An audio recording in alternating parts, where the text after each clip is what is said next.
gospel message is offensive enough. We don't have to add offense to it by the messenger being offensive. Yeah. So, and this is part of the command that is given in 1 Peter. We're always ready to give an answer to anyone who asks the reason for the hope that we have, but we do this with gentleness and respect.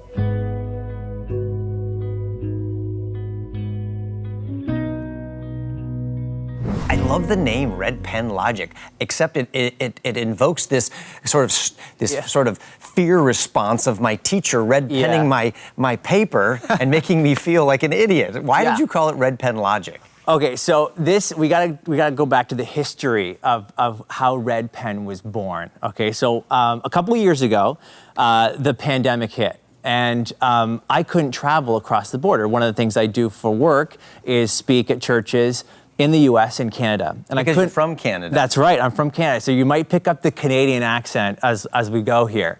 And I was stuck at home and thinking, how can I be more productive? And I was just as we do, I was surfing through social media. Mm-hmm. And I came across a tweet, and it was about abortion. And it was kind of an argument or a claim defending the pro-choice view. And I thought, man, this is so mistaken. It would be really cool if someone took a red pen and corrected this tweet. Now, I used to be a full-time high school science and math teacher, okay? So this is what we did. We would take the pen and correct students' work. And it wasn't to put the student down. No, I wanted to help the student think more clearly. And so what I did was I got out the red pen and I kind of wrote on the tweet and posted it to social media. And Red Pen was born in that moment. People were liking and sharing this graphic, and I actually got to interact a little bit with the person who tweeted the original tweet, who was actually a movie star. And anyways, we went back and forth, and it was a real friendly discussion. I thought, there's something here. What is your goal? What do you hope to accomplish with Red Pen Logic? Well, with Red Pen Logic, what we want to do, and we say this in our videos, we want to assess bad thinking by using good thinking.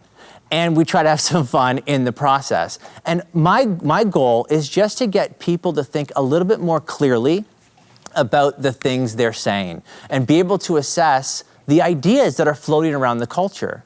And I think that what's happening in our culture is people are being persuaded by really bad ideas. For sure. I have sat down with young people who are on TikTok and Twitter and Instagram, and they're becoming convinced by apologists, by people defending views that are unchristian, just from reading tweets. And so what we're doing with Red Pen is we're trying to expose those ideas for what they are, correct them in the process, and give Christians the ability to be able to respond for themselves. Well, I love learning things. I'm curious about just about everything, which is why I love talking to people. And it's your love for learning that you say that really inspired you to get all in with Red Pen Logic. Yeah. Are you a learner yourself? I mean, who are the experts that you look to inform your views to be able to correct and Red Pen other people? Yeah, so I mean, this may sound a little self-serving, but my boss, Greg Kokel at Stand to Reason, is one of my mentors and one of my teachers. And so I honestly look to him in a lot of, and so we've had a lot of fun responding to tweets together. I mean, here's the thing. People think, oh, there's Mr. B, and that's what my students used to call me. So that's why we call it Red Pen Logic with Mr. B. All my students call me Mr. B. And they think, oh, Mr. B has, he's got the answers. Well, that's not always true. Sometimes I don't know the answer. And so I go to the people I look up to, my spiritual mentors and disciplers, and it's people like Greg Kokel. So I'll get on the phone with Greg. Hey, have you seen this tweet? What do you think is wrong with it? And then of course, Greg's the guy who asks all the questions, right? He wrote the book Tactics, and it's all about asking questions. No, Tim, what do you think? And we'll go back and forth on, what are the main ideas here that need to be responded to? And we'll get the red pen out and we'll start working and crafting something.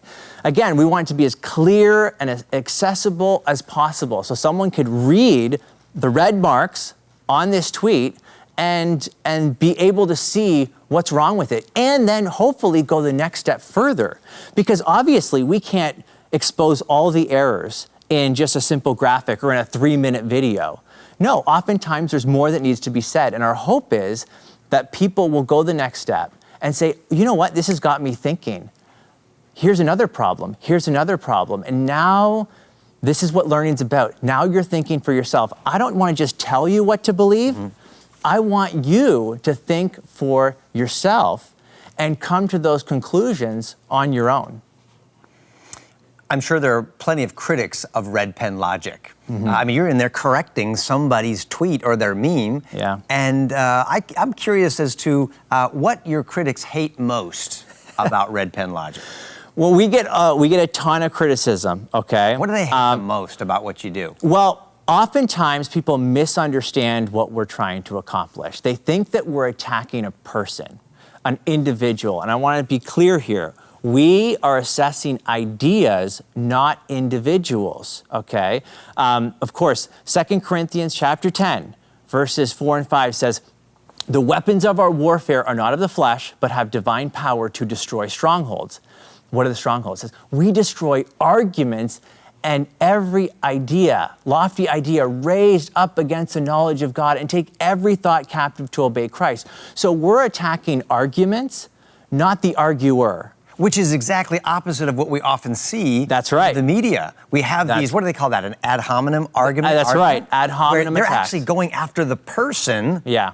To destroy them, even if their arguments are good. Yeah. And what you're doing is the opposite. That's right. We want to show that, we can have a disagreement about ideas without attacking the individual who is making the claim or expressing the ideas. This is really important because in our culture, what we're seeing is, if you disagree with someone, then you should call them names. You should ridicule them. You should attack the man, the ad hominem. No. We want to show, we want to model, and hopefully we do this through our videos. When people watch, we're taking on the ideas and we're leaving the individual out of it.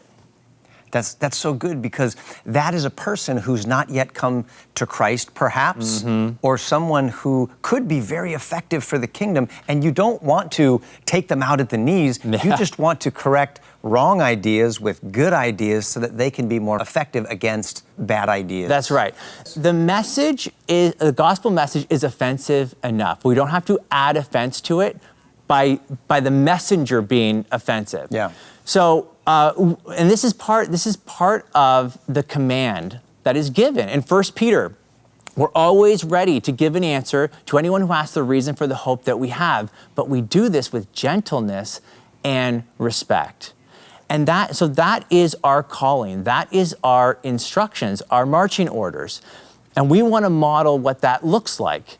And unfortunately, you can turn on the news and you can see all over the place where people are attacking other people for holding ideas they don't agree with. Yeah. We want to show, no, you can do this without attacking the man. Okay, so for example, what are some ways that we can red pen well-meaning believers like you and me who give overly simplistic answers to faith? Yeah. This is really, again, going back to what we just said about gentleness and respect. Yeah. And so what we do is when we're criticizing someone or correcting someone, we got to make sure we're able to do it in a way that it will be receptive, okay? So one thing that's important is, do I have a relationship with that person? So if I'm going to correct, say, my pastor or a friend of mine or even a stranger, I want to have some kind of relationship with them. Now, with red pen logic, that's not possible. We're taking on tweets, we're taking on TikTok videos and YouTube videos and this kind of thing. So that's why it's really important that as we articulate the problems and assess the bad ideas, we do so in a way that doesn't add offense, that isn't overly critical. We can criticize the ideas without adding extra criticism. And people can do that.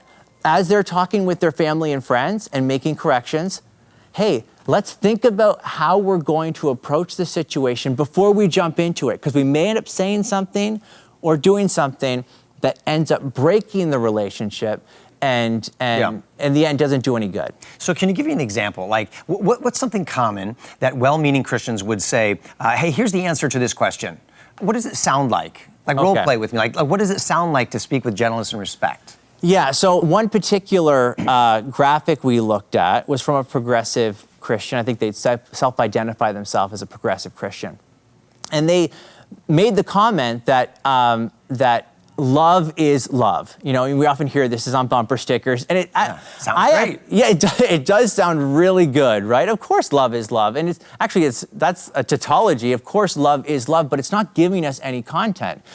But the love is love slogan was couched in a graphic that was expressing how the church needs to love LGBT community, and then it made a comment about how the verses, forget about the verses in Scripture. So it's love versus the verses of Scripture that say, you know, homosexual behavior is wrong or something like that. So now they're trying to pit those two things against each other. So what we want to do is say, look we affirm that love is commanded in the Scriptures. We ought to love our neighbor. We should love the LGBT community. Absolutely. But at the same time, there are verses in Scripture that are really important, that describe sinful behavior, and that God says this is wrong. So we're doing both things. We're saying we affirm that we ought to love people, but also the verses tell us how to love people, right? So John says, if you love me, you will keep my commandments. So love and the commands are actually linked together. There's a connection between them. So you can't have love without the commandments, and you can't have just the commandments without the love.